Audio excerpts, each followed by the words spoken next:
So guys, I had 2 Masterworks drop the other day, and by the way, for the people that's been asking me to address the high impact weapons in the game, believe me, we're addressing that today, as well as just this one specifically.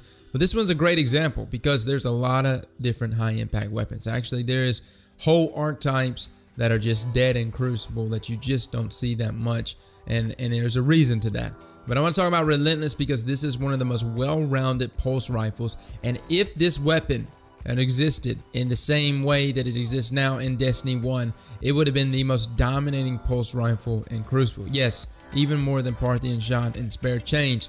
I got some people out here that have never heard of these guns, but essentially think of a pulse rifle that with the right perks and the right stats, you could be 2 bursting people from across the map. 2 bursting, 2 bursts, 1 burst, and then another burst right after that, and they're dead. I mean, it was that fucking fast, dude. Probably the biggest ass whooping I've ever gotten in trials was this guy. He was just some random dude, and he was rocking a Spare Change, and I have never been killed so fast. Me and Gamer we just kind of left that game after we finished it up, and we were like, man, we'll never talk about that again. How one man single-handedly destroyed our asses with a Spare Change. But it can happen. Here in Destiny 2, there is something going on, man. Bungie does not like high impact weapons because when you look at Relentless, when you look at the Trials of the 9, this is the Season 1 Trials of the 9 Pulse Rifle, everything here is gauging it to be an absolute monster. It has Snapshot, it has Head Seeker, it's got good barrel perks that allows you to get even more boost to that stability.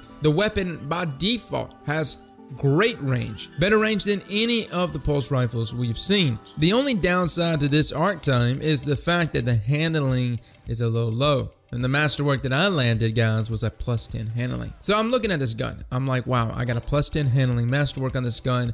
I've got everything here in terms of perks aiding it. I also have 2 kinetic counterbalance mods, which is why you see the Hunter gameplay in front of you. And I'm using all of these things that essentially would have been the deadliest pulse rifle in Destiny 1. Because you couldn't get counterbalance and Head Seeker on Parthian Shot in D1, right? You had to choose one or the other. And essentially, with the way armor mods work, I got both.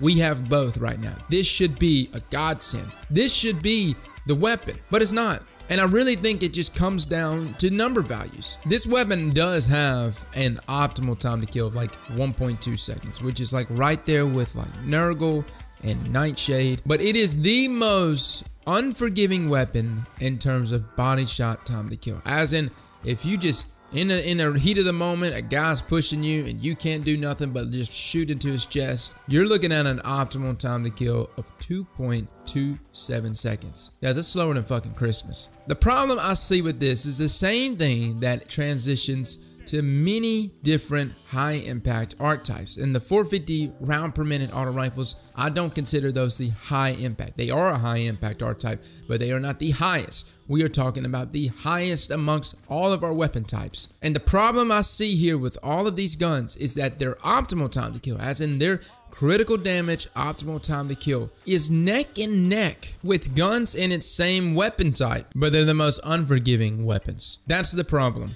There is all risk, no reward. Whereas Parthian Shot, even in D1, definitely had the worst body shot time to kill.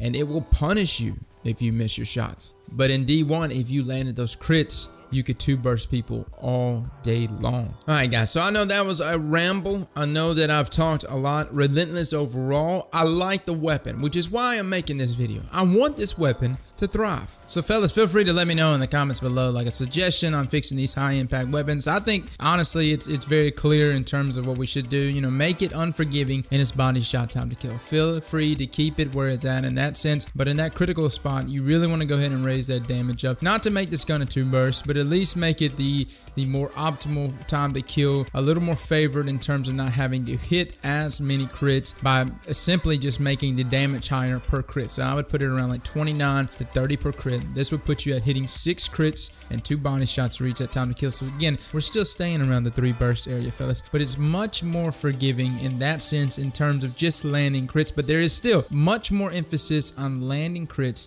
to reach that time to kill. Fellas, that's just my thoughts on the whole matter. Again, I'm not a game designer, nor am I a game developer. I'm just a player of the game. Fellas, thank you so much for coming and watching, and as always, slap that like button like your mama told you right. So let's get closer.